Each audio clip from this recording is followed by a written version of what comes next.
Hello, everyone. How are you doing? Good? Good? Perfect. I won't take any longer than 30 minutes. I'll try to stick to the schedule, because after we have a very cool party. Don't ask me questions during the party. I maybe not answer. So, let's start with the agenda. We have a little introduction. We will check a little bit what this journey we're going to look like, the circles and demons that we can find in the platform engineering Inferno, and why do we reach heaven? How do we reach heaven? And what do we do to go there? A little bit about me. I'm Matteo Bianchi. You might have seen me for KCD, Netherlands, Utrecht, and stuff. I'm also part of the Kubernetes release team for 1.32. I'm currently leading comms, so I'm writing blogs. If there's some typo, it's me. I'm a CNCF ambassador, recently nominated, and I consult companies on cloud native and platform engineering. I'm also part of the working group platforms in the CNCF. Please join, it's very fun. We have a lot of calls. Actually, like 2 per week and then another extra every 2 weeks. Some fun facts about me. I used to live in Ravenna, where Dante was, well, declared dead. There is a tomb of Dante that I visited every single day going to my school, which is pretty cool, actually. If you go to Ravenna, you should go there. I'm a metalcore singer. I have a band. It's called Scapegoat in the Netherlands. I had several ones also in the past. I hated literature before discovering Dante, which is weird for Italian people. If there is any Italian in the crowd, I think you all hated Dante, but I liked it. It was very fun for me to read it, because it was very vindictive about some people that he put in the Inferno and stuff, so it was very fun to read. And I'm still jet lagged from KubeCon, so sorry about like me maybe changing some words and whatever. You can find me as Bianchi Dev on all of those social platforms. Actually, not X anymore, but Blue Sky. I should have changed that slide. Disclaimer, some of the references are not biblically accurate on the Divine Comedy, so I adapted them for platform engineering, so sorry about that. And abandon all hope, ye who enter. So let's start. And wherever, actually another disclaimer, whenever I say users or customers, I mean developers. That's who I mean. I'm not talking about end users. I'm not talking about people paying to use your products. Another disclaimer. I'm the disclaimer man. It's a big TLDR. So if you are not interested in this topic, you can leave the room. And there's no other talk, so you don't leave the room. You already have a platform. You just don't treat it like one yet. So everything is a platform. This is you. This is the start of your journey. You're a DevOps. Platform engineering is coming for you to save you from developer experience issues, from security, and compliance, the 3 beasts that we are fighting in this journey. What is a platform? How many of you think to know what a platform is? I see one shy hand here. I don't see many others. OK, cool. At least we have a person that is bold enough. This is a definition of platform engineering. I probably disagree with this one, but I still inserted in the presentation just as a provocation. An internal development platform, IDP, is composed of many different techs and tools integrated. Its aim is lowering cognitive load on developers and enabling self-service without giving up control, security, and compliance. It could be something, but I think we will find another definition throughout the talk. This is my small part of the definition. It's an internal product built and maintained for the developers, with the developers. Thank you for enlarging the notes. So this is what I think a platform looks like.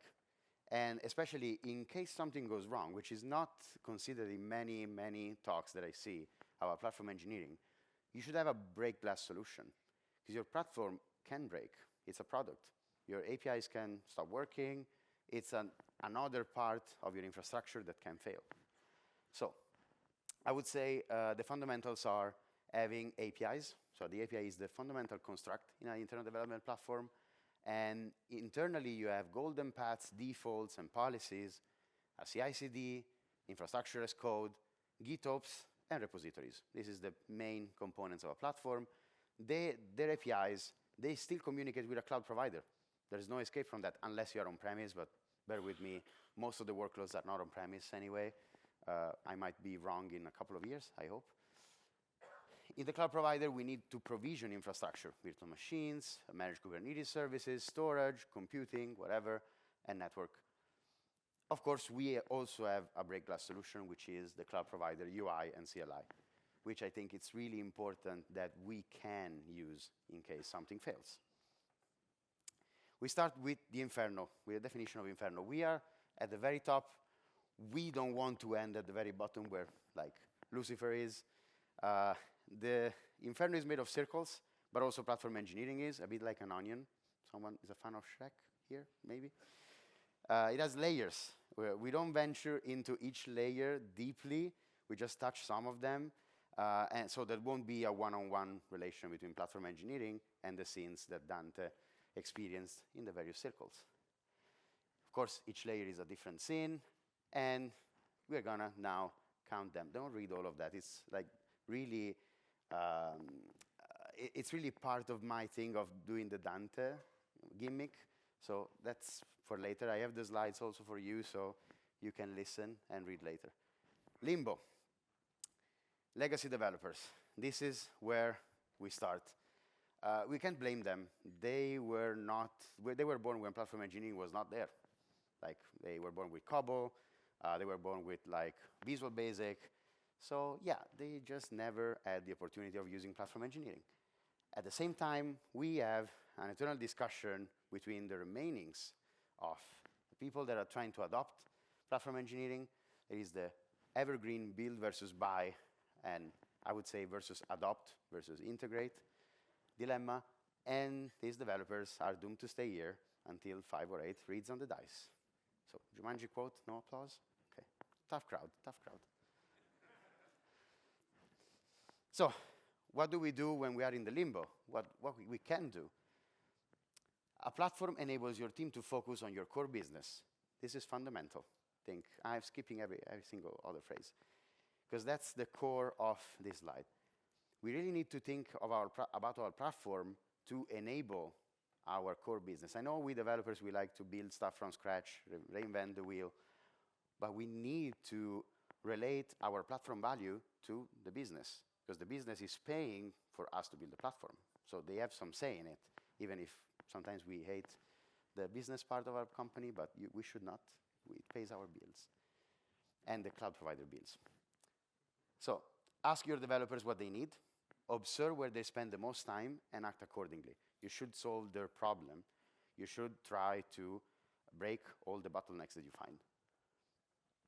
Last, excessive focus on extravagant and advanced features, which is us, again, reinventing the wheel, and everything becomes difficult and costly to maintain and scale. If we give too much choice to our developers, they're going to choose the latest technology, the most exciting. They're going to try a bunch of things, which is good. Part of the time, we should provide them with that sandbox environment, but we should also be realistic. We should really think about the stability of our platform, the sustainability long term, because we have to maintain it. It's our legacy. It's our liability. And this is particularly true when building more than buying, of course, because buying a product, we just have a feature request, and our wonderful platform engineering provider, they should fix it for us. And of course, it's very expensive while building up late. Now, I'm not biased towards buying or building. You make your own choice, but we're going to see in the end how you can better choose, inform me. Last, again, we can think about our platform as a simple and reliable, efficient way to achieve our code or our artifacts to go to production. And that's the tiniest viable platform concept, TVP. I like to read this definition because it's from Team Topologies. I know they are over-mentioned during platform engineering talks, but that's a really good book. The smallest set of APIs, documentation, and tools needed to accelerate the teams developing modern software, services, and systems. I think this summarizes pretty much what I meant in my TLDR initially. Everything can be a platform. If you are doing just static websites, your platform can be GitHub, simply. GitHub Pages. That's your platform. You have a repository, you have a CI/CD with GitHub Actions, and then you have your website static. It's fine. You don't need anything more than that. There's gluttony. Building a platform is like building a home for your developers. Thank you. Everyone wants to have a say on how to decorate it, which kind of furniture they want, and so on. But then it's so full, and it's not a house anymore. It doesn't feel like it, and no one wants to be in it. and you end up like going down to the platform engineering hell. So leaving developer against with a lot of options is wrong, and we still spend a lot of time doing stuff, a lot of time setting up Backstage, and no, Backstage is not platform engineering. Don't say that anymore. Maybe their managed service, their Spotify, the new Backstage they have, the SaaS version, that could be, because I never tried it, that could be a platform engineering tool, but Backstage is a front end for your things. That's it. And it's a portal to build portals. Again, for gluttony, how do we go out of gluttony? To avoid the tool sprawling, we can and we should actively gatekeeping to our developers. We have to say no. The most powerful word we say to our developers, again, is no. This helps create a platform. It doesn't help create a good environment. Maybe sometimes we can say no in a kind way. I'm not saying to, okay? We need to still treat them well. We need to find a trade-off with our developers when evaluating which tool we are adopting and why. And yeah, we can use a little gatekeeper in case. It could be probably the CFO of the company or someone that like has some portfolio to spend. Okay. Greed. Filled with an insatiable desire for control and dominance over our platform, the platform engineering team ends up moving the maintenance burden over and over. And of course, again, we are reinventing the wheel. And we also find that we have team topology issues, because here we find out who owns what. Here we find out that no one owns that piece of software. No one knows. That guy left the company 5 years ago, and the server is still up, never restarted, never had a disaster recovery. Of course, no one does that anymore. We have Kubernetes, right? We don't need disaster recovery. Duplicated efforts increase complexity, and we compromise the platform effectiveness, and again, the long-term sustainability, which is super bad. How to go out of the grid? So, to avoid these mistakes, we can define these golden paths. We can include nice defaults, nice policies, nice templates, and the key is to eliminate unnecessary choices. So we human beings, we have a complexity budget that we can spend throughout the day to take decisions. And I would think that developers, they have a lot of decisions to take, so I want them to have a simple path to go straight forward where they need to go in production. Of course, there are edge cases, by the way, so you can still treat some of your teams as special. They're doing AI, okay, we give them more computing, whatever. We need to give them GPUs. VRAT, internal friction. This happens for a couple of reasons. Of course, in many companies, we have conflicts between operations and developers. The DevOps thing never worked. I'm sorry to break it down for you. Building it while trying to get adoption, so building a platform while trying to get adoption, we have to avoid competing implementations, which is very hard. I've been there, I've done that. Teams adopting different CI/CD tools, and they were very jealous about them. They didn't want to try other tools. Migrating from A to B, lack of support at the adoption. We create a feature, and then we stop supporting it. We never fix the stuff. We never look at that anymore because we checked our checkbox, and it's fine. Scarce to no documentation. Yeah, we build a platform, and but it's easy to use. We don't need documentation. And then like 6 months later, no one knows how to use the platform. Missing API interfaces. We don't have contracts. We don't have an open API file. We don't have nothing to base our assumptions. We have tribal knowledge, and who cares? It's fine. I'm just going to build a platform, and then I'm going to get platform decay. So my platform is slowly decaying as any product, actually. This could be even a product decay. Everything that I'm saying applies even to a final product, to any SaaS that you're building.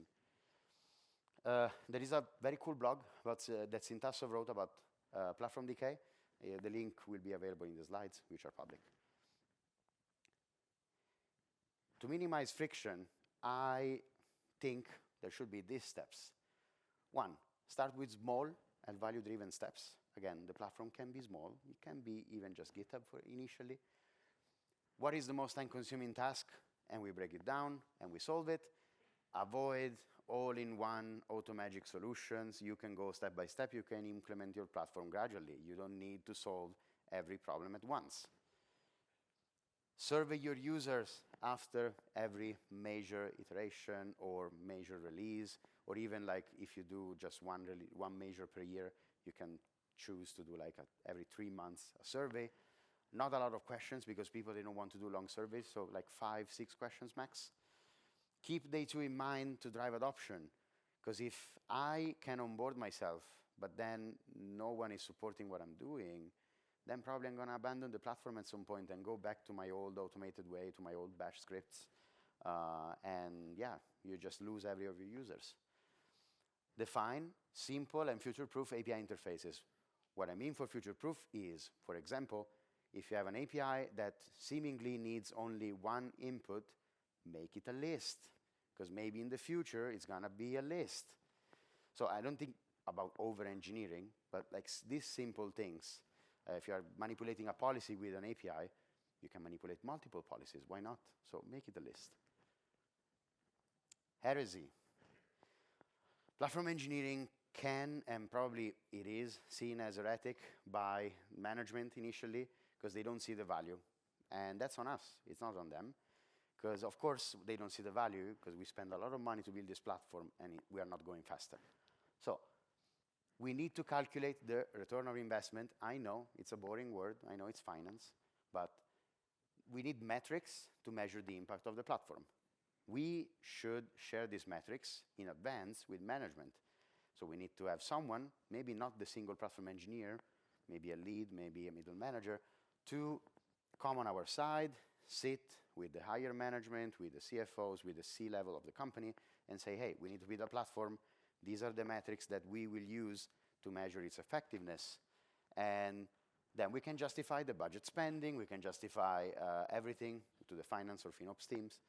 And believe me, if you do that, and if you report the metrics in a transparent way, maybe even exposing a dashboard that they can look anytime, so they won't bug you with an email every week, it's going to be all right. They're going to see the value in time. Of course, you have to tell them that the first months, it's pretty normal that we are not going faster. But if after 1 year you're not going faster, you're doing platform engineering wrong. Heresy, yes. Again, as we experienced before, communication is the key. And so is aligning with the goals. We need to set business objectives. We can, of course, use DORA metrics. They are not perfect. They are a starting point. You can and you should find your own business metrics. Now I have an example that I want to make tailored to this conference. I saw a guy from Lego. Maybe Lego as a metric could use how many pieces of Lego they produce, or how many new kind of Lego they can do thanks to this platform. So you can find, you are in a car dealership, maybe BMW can use as a metric for the platform engineering how many more cars they manage in their facilities. Of course, like this is just examples, don't use them for real, but you can find your own business metrics. Ask your manager. So violence, which is one of my favorite words because I'm a metalhead. Developers against your platform, it could be a cool name for a band, are equally dangerous. These circles are filled with, but we always done it this way, and won't that platform steal my job like AI? No, it won't, believe me. We could build platforms to avoid having developers at all. I would be the first one resigning. I would be very happy to give the platform my job. You have to fight the resistance within your team, which is weird, but you have to do it. And you have to convince them that this platform is going to be good. It's going to make their life easier. They're going to be able, especially if they work remotely, to drink one more coffee. It's fine. They're not going to look at the logs of their CI/CD wondering what went wrong.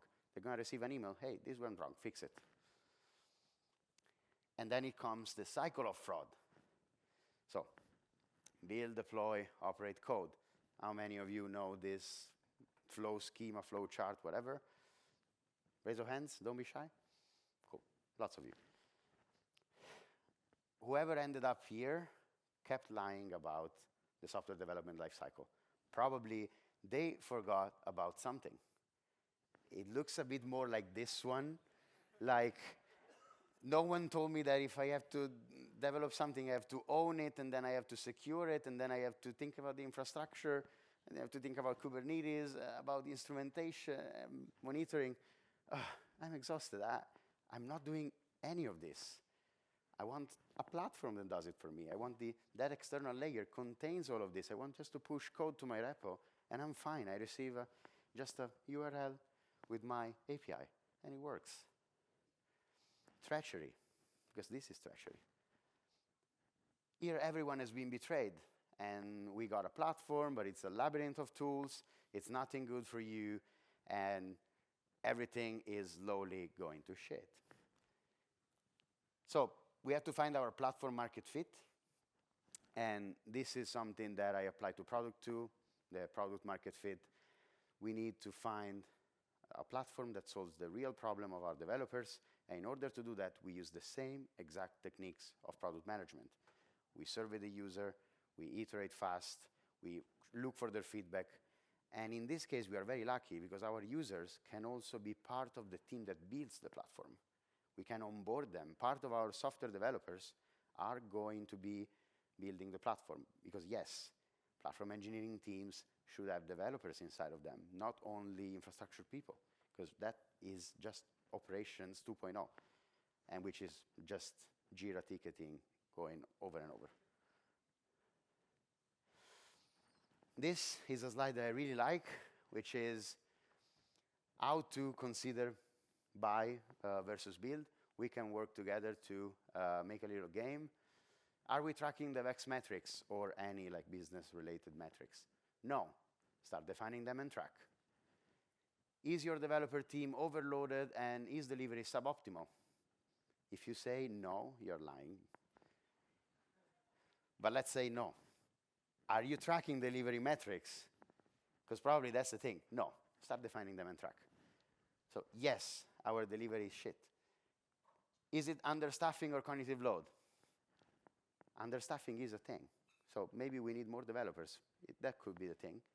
If that's the case, there's no platform engineer that's going to save you.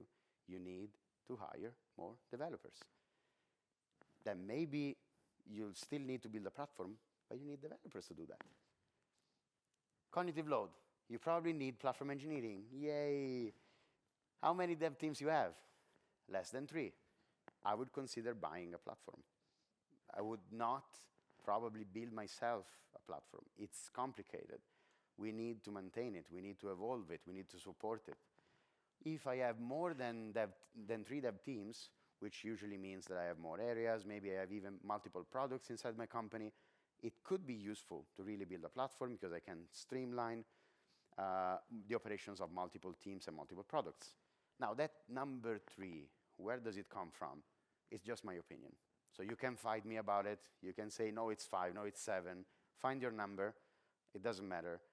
It works for your company. Yes, perfect. We are good. Now, we're going to see when some companies, some are famous, some are not that famous, they started building a developer productivity team, which in short means platform engineering. Don't look at Miro because they just fired a lot of people, so they're bad. Sorry if you are from Miro, from the layoff.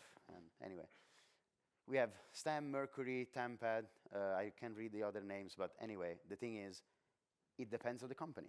Look at DoorDash, look at Confluent, which is like a Kafka provider, I guess. Look at Walt Disney. Walt Disney started building a platform when they had 15,000 developers. That's maybe too late.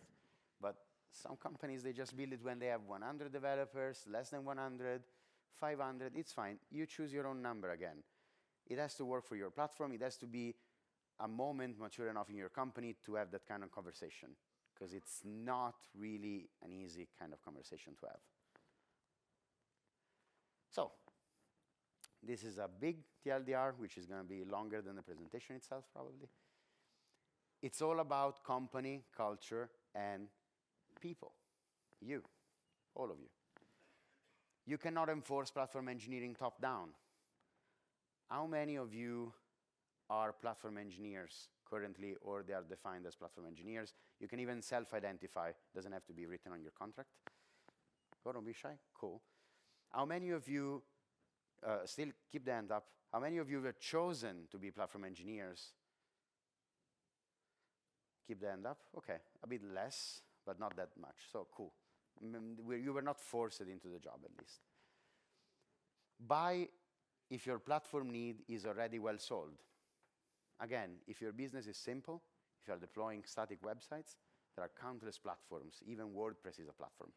Oh no, I said WordPress.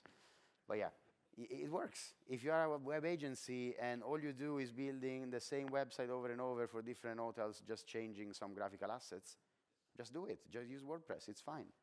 You can use, of course, some customization, some CI/CD in it. It's okay. You can use PHP even. God, forbid me for what I say. I'm going to go to hell, I know, for this one. So try different platforms, but remember that agnostic and open source in the long run diminishes lock-in. Because, of course, if you start with WordPress, you're doomed to stay forever with WordPress, which for a web agency is fine, for a software company, for a normal SaaS might be not. So choose accordingly. Build if you can afford the time, which is really important. And this is not something that you decide. This is, again, management. Those like people high up, well-dressed, not me. Effort and long-term maintenance are opportunity costs. So you're not focusing exactly on your core business in a moment in time to add more value later. Now, of course, Netflix or Meta, they can afford building platforms, it's fine. Spotify, they can even then open source them and make them into a product, which is pretty cool. But your small company of like 10 developers maybe doesn't need platform engineering. Your startup most probably doesn't need platform engineering because you have only one product. You don't have to streamline anything. You have to streamline only one stream. You don't need to like have a complete platform, GitOps, ClickOps. You can do it later once you scale, once you have more than 1,000 users, more than maybe even 100,000. You don't need to do it now. Always measure your platform effectiveness against metrics tailored on business objectives. Again, we need to communicate with our management. We need to say, hey, what is important for you? What will make you happy to spend this kind of money on this platform? And believe me, they are very good at telling you this. So you just have to ask the right question. Start small, yes, please. Solve a problem for your developers that shows the business value of your platform. So start with things that are impactful first, not the like golden path. Maybe it's bronze at the beginning, and then you can do it silver, gold, diamond. Any esport player here? Any even like chess, professional chess player? Okay, you got me. Platforms have to find their own market fit in a market, which is your company. It's not the same market as everyone else. That requires a different go-to-market strategy, involving users to shape, define, and contribute to it, to the product that they need. Your development teams are the key to the platform market fit.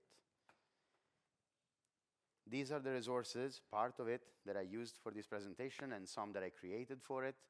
So there is a platform engineering manifesto that I have. It's just a funny gimmick of the Agile manifesto.